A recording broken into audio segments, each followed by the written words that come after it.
Iguodala. Iguodala to Curry, back to Iguodala, up for the layup. Oh, blocked by James. Curry, one-on-one. Irving puts it up. It's good. Kyrie Irving from downtown. The three, steps back, crossover, puts up a three. Rebound James, second. It's over. It's over. Cleveland is a city of champions once again. The Cavaliers are NBA champions. Cleveland! This is for you!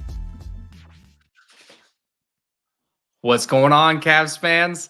I'm Skylar Webker. He's Tim Daniel. And welcome to another edition of The Block, The Shot, The Stop, the Cleveland Cavaliers podcast brought to you by the Blue Wire Podcast Network. And Tim, it felt good to get a win. Yeah, After man. getting dealt an ass kicking from the Thunder before, it felt good to get a win. Yeah, it's a nice bounce back win, especially considering Minnesota played so well the night before against the Knicks to kind of at the Garden and had to come back. So, yeah, this was a nice bounce back. This is a much needed bounce back after Kevin and I kind of aired our issues and frustrations in the previous episode, just for how things went that night. It was nice to kind of see them have this game and put it behind them, especially considering they didn't have Mobley or Okoro tonight. Yeah, when they said that Mobley wasn't going to play, you're like, ooh, Julius Randle and Rudy Gobert. It's nice to have your two bigs go against those guys. But the Cavs held their own.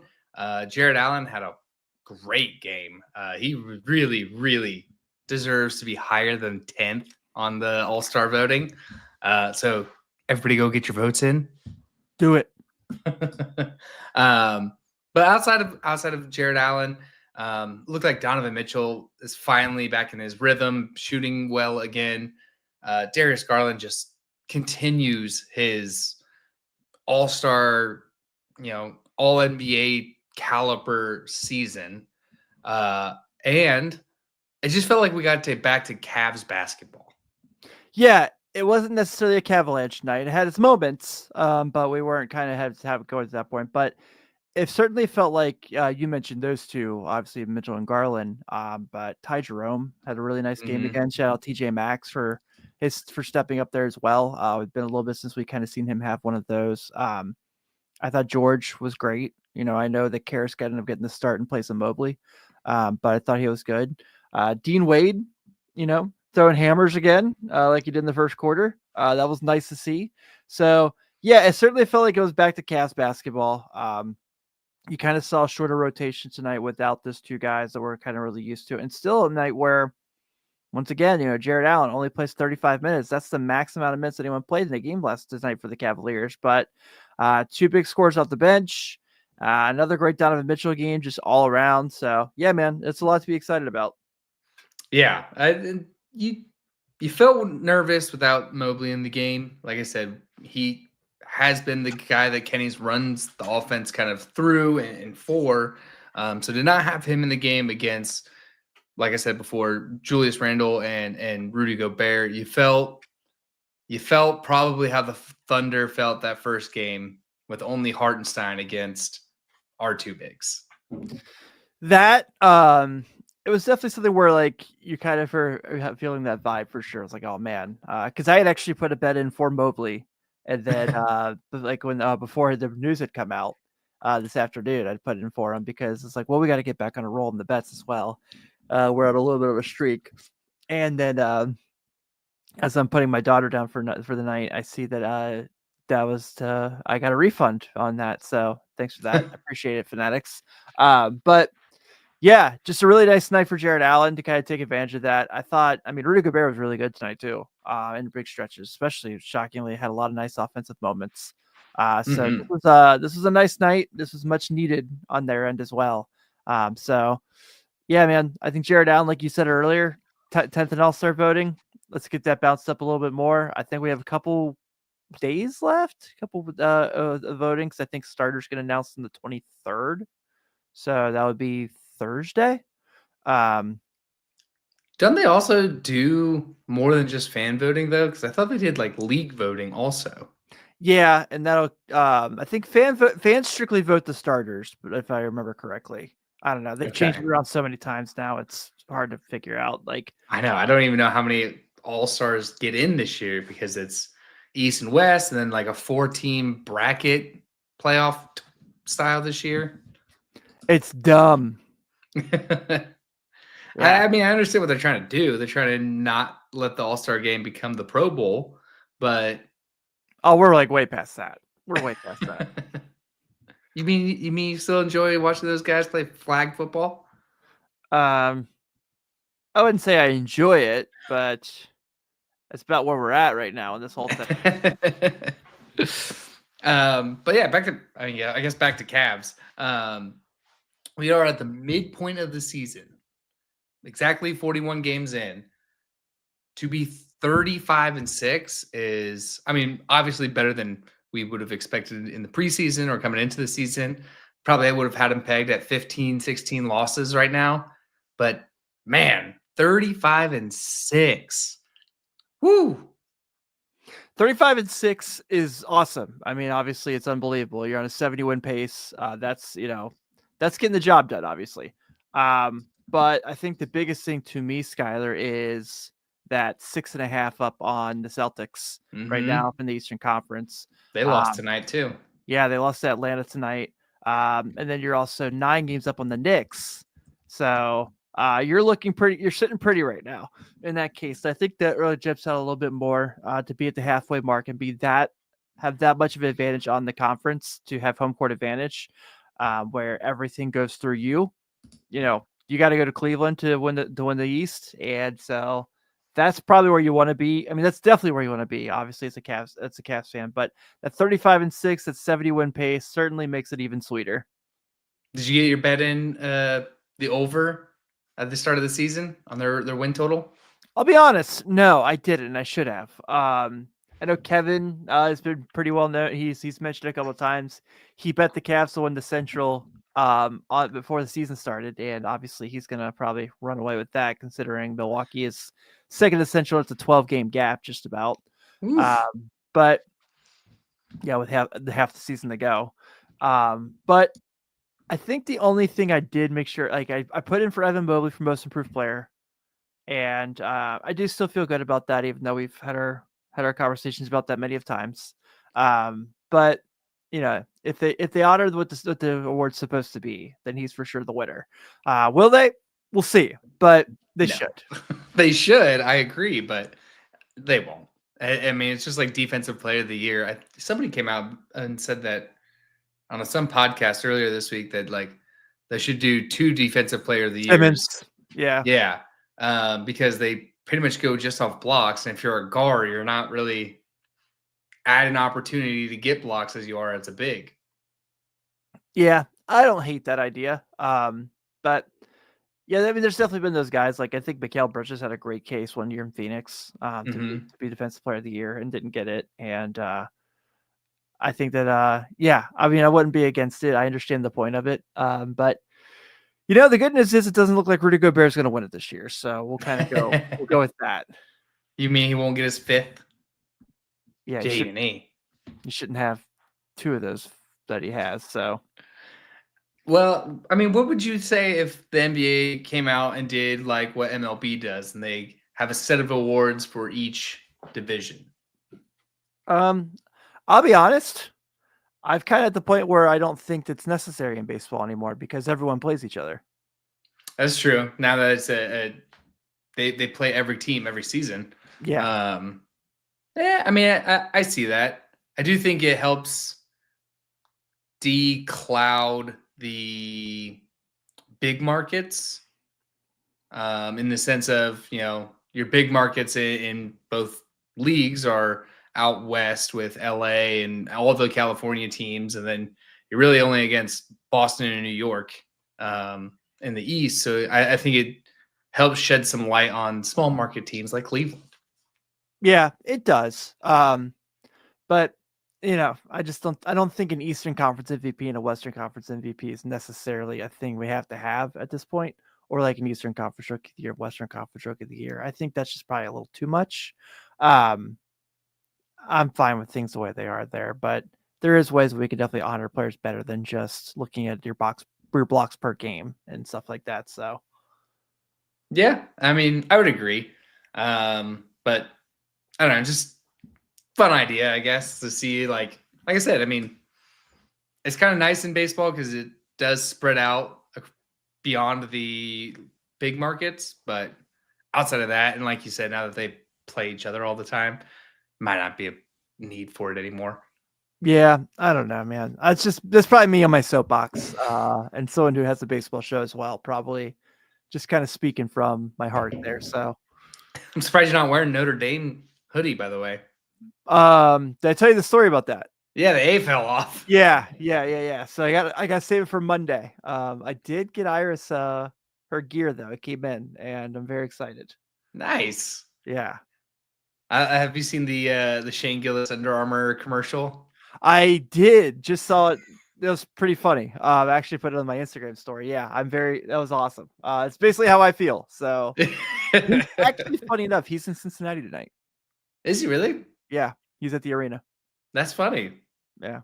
All right, we should probably get back to Cavs. We're talking about so many other things. Big piece of Cav news that came out kind of this week is that the Cavs are at first came out saying that they are hesitant to trade. They don't want to trade because they locker room chemistry. Then they got handed an ass whooping from the Thunder. And now the latest news is that they are hot pursuers on the Cam Johnson Brooklyn pursuit. What are your feelings on, I guess, that or how we quickly went from, no, we're not doing anything, we don't want to do anything, to we need to get the top guy on the market? I'll tell you what, man. If that's the guy they can get, then I want him. I think he'd be an absolute perfect fit for this team. You know, we've had this like hodgepodge of, you know, we all love Dean Wade, we love Karis LeVert, but we've had kind of this rotating door there at that spot, and he certainly takes care of that. I mean, he's obviously one of the best shooters in the league. Has had a really great career as far as a shooter. Is playing on a team that really doesn't necessarily need him and can take advantage of that to get there. But my question generally is like, yeah, I would love to have Cam Johnson. And I think that if you go for him, he'd be an absolutely perfect fit for the Cavs. But what are you giving up at this point? Because I do agree, like with what Kevin said the other night after the Thunder game, there are, you know, how far can you necessarily get on chemistry? And this team has played really well in the chemistry situation. But here it's like, okay, you know where you're missing, and you're missing that big 3-and-D wing who can go out there and guard those guys who have beaten you so far this year.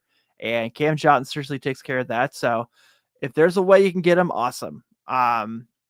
There's parts of me that would kind of be bummed because you're going to lose a guy you really love. Like, you know, George Niang's probably going to be mentioned in that conversation. Sam Merrill will be mentioned in that conversation.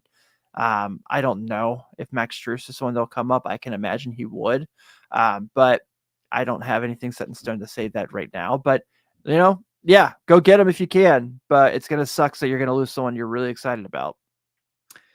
Yeah, I think it was realcavsfans.com. They posted on X kind of the realistic ways to get the deal done. In all likelihood, they probably need to get a third team involved, just because the Cavs don't have they have the players and the salaries to make it work, but they don't have some of the draft capital assets to offer to offer Brooklyn probably quite what they need. But, you know, circling back to, you know, what we talked about with Real Cavs fans when we had them on our NBA Weekly, you know, the hot ticket is not an expiring contract anymore. Teams want lengthy control on guys because of, you know, the aprons and the taxes and stuff like that. They want to be able to have, you know, long-term control over things. So that's why people like Max Strus might come up, like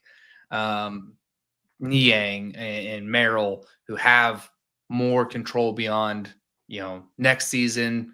And you might, I don't want to say left with, because Karis LeVert, like, you're definitely not getting left with the guy. Like, he's a very valuable piece of this team. But people their teams would be less interested in Karis LeVert because he's a free agent at the end of the year.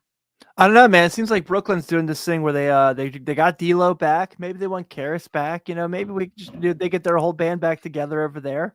D'Lo Minus Jared Allen. yeah, minus Jared Allen. He stays here. Obviously, ideally, I'd like for Karras to stay here as well, but I understand the circumstance. So yeah, who knows, man? Maybe Karras LeVert goes and hangs out in Brooklyn again. He had a nice run there. So I hope not. I don't want to continue to trade anybody. But you have to trade something to get somebody, right? And like you said, the draft capital conversation, the salary conversation, obviously, however all that lines up. This is kind of the era now with the second apron of just kind of trying to build a roster and keep it together in the sense of, you're probably not going to have those dynasty runs anymore. I mean, the Celtics are the closest thing to it, and they're not playing the way a lot of people lost that the Celtics are playing, would be playing. So it's going to be really, really interesting to see how it all breaks down. So, yeah, I'm all team get Cam Johnson if you can, and see how it happens. Yeah, like I mentioned with our NBA Weekly with real Cavs fans, and to anybody that hasn't listened, go back and listen to that one because we got into the weeds about the salaries, the luxury tax, and kind of the things like that. The way that the NBA is structuring it is to kind of avoid the 2015 or the 2016 Warriors, who are already a 71 win team, going and getting Kevin Durant. Right. So it's built like that to prevent that. So the way that teams are now approaching this is very much like baseball. Like they're trying to get long-term control, trying to use the G League as a farm system to get guys up and have that, almost like the arbitration years where you get them on the cheap, and then before they hit the market type of deal. So that's kind of the way that the league is trying to structure, I guess, all of the financial situations. And I'm okay with. I think that's how you get guys like Craig Porter, Dean Wade, Max Strus, even because he was an undrafted guy. I feel like you just get more opportunities and more. You get to kind of see some of these young guys that get drafted, and I don't want to say fizzle out, but that traditionally, a lot of guys would fizzle out before they even saw any time on the floor. And I think this new system prevents that. Yeah, you get more out of your money. Your money goes further in this case with the new system. And it's a little confusing at first to kind of get a general understanding of how it all breaks down, but once you kind of do get the feel for it, it all lines up pretty well. And so I think the Cavs are set up really, really nice in this case. And like you mentioned, it's a great way to kind of find your Max Strus's, your Sam Merrills, Sam Merrill was drafted, but it was very, very late. Last pick, wasn't he? Yeah, very last pick, and won a title. So yeah, with the Bucks. Yeah, and so you kind of bank more on those guys. Like your second round picks mean a whole lot more now. And the Cavs have two of those, so happen in this draft coming up. So it's a lot to be excited about. It takes a little bit to get comfortable with, but once you understand and you see how the Cavs are lined up, things are looking pretty good there at Rocket Mortgage. Yeah, they're lined up for success. I mean, I know we give Colby our flowers all the time, but I mean, he really, really could not have pieced this team together any better while still having the future intact. It's not like the days of, when LeBron was here, where you sold off everything that wasn't bolted onto the floor to build a big three around him. Yeah, for sure. I mean, and that's just a lot of like repaying for what happened when you had the first round and you went and got all these aging vets that weren't great contracts, and your Antoine Jamesons, your Ben Wallaces, your Shaqs, your players like that. I think I wouldn't necessarily put Mo Williams in that conversation because Mo was really good in that first run. But you can certainly go down the list of guys that was like, I don't know if that was necessarily the best pick to get. And it was just a lot of trying to make him happy and, try to make a run at it. For sure. So I big fan of the new system, big fan of how Kobe has put this team together and without, selling off everything. In the words of our least favorite front office person, he eliminated the peaks and valleys. Yeah, I mean they don't have a first round pick for a little bit. I think not just this year, but I think next year as well, because Utah gets it in the Mitchell trade. But like I said, I mean those 2 second round picks are going to come probably pretty valuable. Absolutely. So whether that's they keep those guys or they move them, you look right now between the G League team and the current roster, it's a lot of Cavs draft picks. So, guys like Imani Bates was a second round pick. So yeah, there's a lot there that you can kind of make out of this. And so there's definitely a possibility if they want to try to get something to happen, they can package those picks. They can move one of those picks. Because right now one of them is the very last pick in the draft. And then one's like the mid 40s, I want to say. So yeah, man. I mean, those picks are becoming more valuable now with this new system for sure. And don't they have? I'm trying to like remember how the trade went because they essentially gave up 3 first round picks and then 2 pick swaps. So when's that second pick swap? I can't remember, but I also think that is it this year? They're done. I mean, there's so many. I'd have to look it all up. But I think this is the last of the Karras Indiana deal as well. Mm-hmm. So I think we're finally paid off there as well. So I don't know, man. There's a lot. Shout out Kobe Altman because he made it all work. So we sent the 2025 pick. We have our pick next year, or it's a pick swap next year. Send out the 2027, have a pick swap in 28, send out 2029. So kind of alternating years. But we can't trade those picks. Right. Yeah. Which I like. I mean, so essentially you gave up 3 first round picks for Donovan Mitchell and then extended him. So yeah, I think worth it. I think I'm willing to say every year that Donovan Mitchell was the best first round pick for the Cavs. Yeah, for sure. Yeah, absolutely. Before we go too much further, I did want to call out that Dan Gilbert has been honored with the Lifetime Sports Achievement Award. I saw that. Yeah.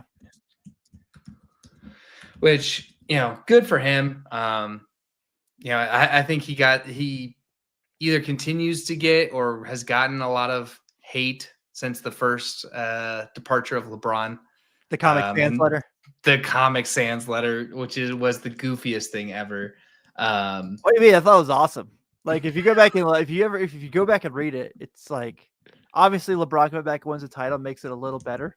But I appreciate that he spoke like a true fan in the letter there. And so I'll forever love it. Yeah. I really don't have a dog in the fight. And it was eons ago. Yeah. But since then, I mean, he is one of the better owners in sports. Sure. He is not afraid to spend. Him and the Cavs and his whole Rocket I can't remember the group, whatever it is. They do a lot for Cleveland. They do a lot of philanthropy work, both in Cleveland and in Detroit, where Rocket is based. And just they put a ton of money into the renovation for the Q, where you look at the other end, what the Browns are doing and threatening to leave and stuff like that. I mean, the city's suing the Browns and the city is trying to acquire the Browns from the Haslams. And we don't have that. Like Dan Gilbert put up a ton of money to keep the stadium nice and updated and the whole glass facade. So shouts out to Dan Gilbert for his Lifetime Achievement Award. Well earned. Has our respect on this show for sure. Oh yeah, you and I did that lengthy conversation a few months ago about the fact they're trying to bring the Rockers back and obviously he spearheaded that as well. So there'll be no slander of Dan Gilbert on this show. I do laugh at the Comic Sans letter, and I will forever laugh at the Comic Sans letter. But other than that, he's our guy, so I think it's well deserving. And by the way, we barely talked about the game tonight. I know and this is what happens when you get like midnight us. Yeah. Yeah. We can go back to the game. Dad's talking Cavs here, right? So Yeah, Dad's drinking beers and talking Cavs. Oh no, I haven't had one of those in a bit, but That's the only way I was able to stay up this late. All right, we can go. We can go to the game. Who do you want to start with? I'll let you pick. well, let's just go. We'll go quickly here. Mitchell, obviously, we've kind of gotten to. Just had another great game. His 35, 8, and 7. I thought he was great. Garland tonight, another 29, 5, and 6. Absolutely tremendous. What he's been able to do. Where, like I said, like in the OKC game, when everything didn't go right, he was the one guy who seemed like he was really okay with the way the game was going. And then, so you want to kind of just knock those two out, and we'll go to Phoenix from there. Yeah, I thought I'll start with Garland. I thought he had a great offensive game. They were hunting him on the defensive end. That's why his plus minus is on -14. And it's difficult when you get switched on to Ant Edwards, who will drive as hard as he can to the rim. I feel like he didn't miss in the first quarter. Oh my God. Did you see where he met Jared Allen at the rim?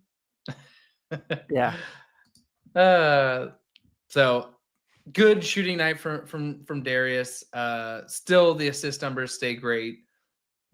Donovan Mitchell, same thing. Great shooting night, especially after a couple of not hitting in rhythm games. So it was great to see him come out with a 36-point game with 7 assists, which whew. 8 rebounds. Got back to doing the thing I love about Donovan Mitchell. Chasing down the long rebound. Love it. Absolutely love it. And it comes through so much for this team. You could tell that he knew how to play against Rudy Gobert. Yep. Like you could tell he knew all of Rudy Gobert's holes, knew how to when to double team onto him. And Rudy Gobert still had a great night. But Donovan Mitchell was definitely pestering him quite a bit. He was, man. He was really, really just kind of taking advantage of that as well. And you need to see that for sure. I mentioned the Dean Wade dunk. I feel like, Dean Wade had a fine game, don't get me wrong. But the dunk was pretty awesome. And even you heard Austin Carr in commentary kind of like not taking it back. But he's like, you see, he's like, you in the replay, he kind of says something that's really funny. You see like all the Minnesota defenders like kind of pointing at you like, which one you had him? And that certainly came through there as well. So that was awesome.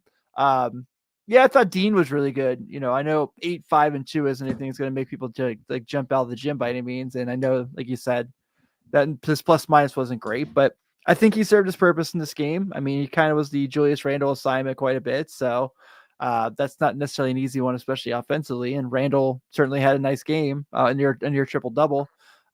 But when they needed Dean Wade to step up, he came through. I agree. The other guy that had a really nice game tonight, and you love to see it, is Ty Jerome. I mean, woo! 4 rebounds, 4 assists, 15 points, plus 28, leading the Cavs in plus minus tonight. This was probably a much needed game for him to kind of get. I wouldn't say he lost his confidence by any means, because that would be insulting.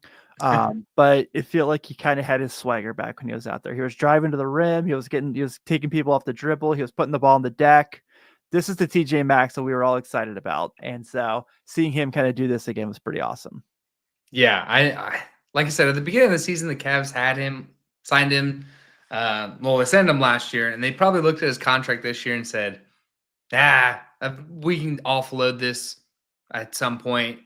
Now I don't think you can, because I think you're getting the best bargain in the league when he plays like this. Yeah, and I know we've talked about this many of times with people who are like, well, they're just going to lose him in the offseason anyway. Offseason's the offseason. We'll deal with that then. What we're getting from him right now is pretty awesome. So let's enjoy it. Yeah, and like I said, just a good win against a good team. I mean, the Timberwolves started off their season shaky, and me and Zach covered this with the Pacers. Not every team starts off 15-0. Like teams take a minute to get their rhythm. Like we are the anomaly on the season, not everybody else. Yeah, I thought that was a really good point when you said that on that episode. So I thought that was really well done. Yeah, I mean, they're obviously an awesome defensive team. They're the top 10 in the league for a reason.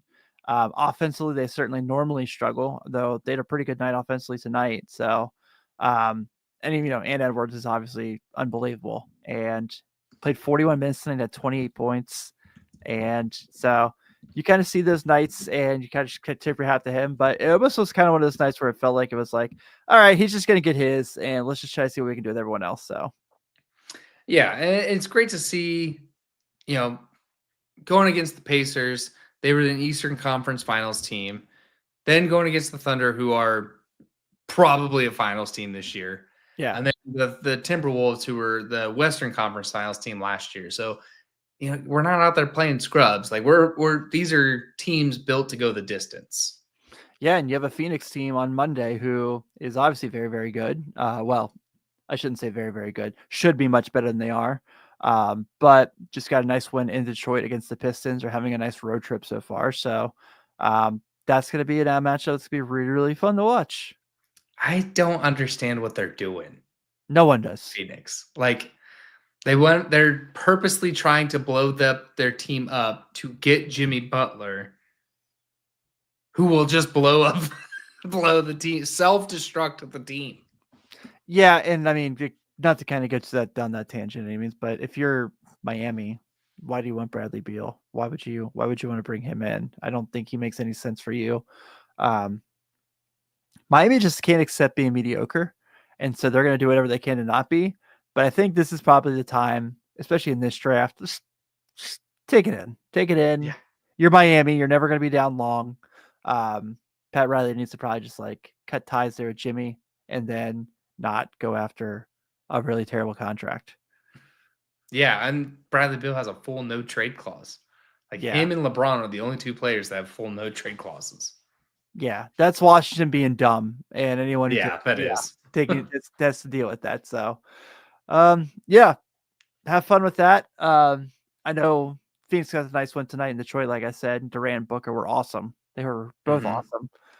So curious. It's Monday afternoon, so I love that. Love those 3:00 games much better than I love these 9:00 games for us East Coast people. That's gonna be a fun matchup. I think that I thought this Phoenix team would be better, man. I thought when they got Tyus Jones, I thought they were gonna be that was the piece they were missing. And apparently there's a lot of pieces they're missing. Well, yeah, there are a ton of pieces that they're missing, but yeah, they're just kind of a weird team to me, honestly. They don't make any sense. They really don't. And then they just want to add more nonsense to it. But I mean, yeah, they feel like to me a better Brooklyn when Brooklyn had KD, Kyrie, and Harden. Noticing a trend here. Yeah, there's one common denominator in those two things. Yeah. I don't know. It just feels weird. And maybe I don't know. Maybe it's Kevin Durant, who's a great player. A whole surefire first ballot Hall of Fame player. Oh, one of the best to ever do it. Yeah. So I don't know. He's also kind of a weird guy. I'll say history says that if you have Kevin Durant on your team, your player morale eventually kind of crashes. So I don't know. He's just a weird standoffish kind of guy. Yeah. I don't know, man. He's a different cat for sure. But we can leave it there. Hoping for another Cavs win. Keep this thing rolling. Keep the second half looking as good as the first half. Keep that number 1 seed. Wire to wire, baby. I'm still on it. And get our guys in the All-Star game. Let's do it. Yes, absolutely get our guys in the All-Star game. Keep voting. I don't know when it ends. Just do it every day. Right. So for that, he's Tim Daniels. I'm Skylar Wepker. You did it Everyone's again. just out there somewhere. You did it again. I did do it again. Damn it. He's Tim Daniel. There's no S on the end of his name. He's Tim Daniel. I'm Skylar Wepker. For Kevin Lynch.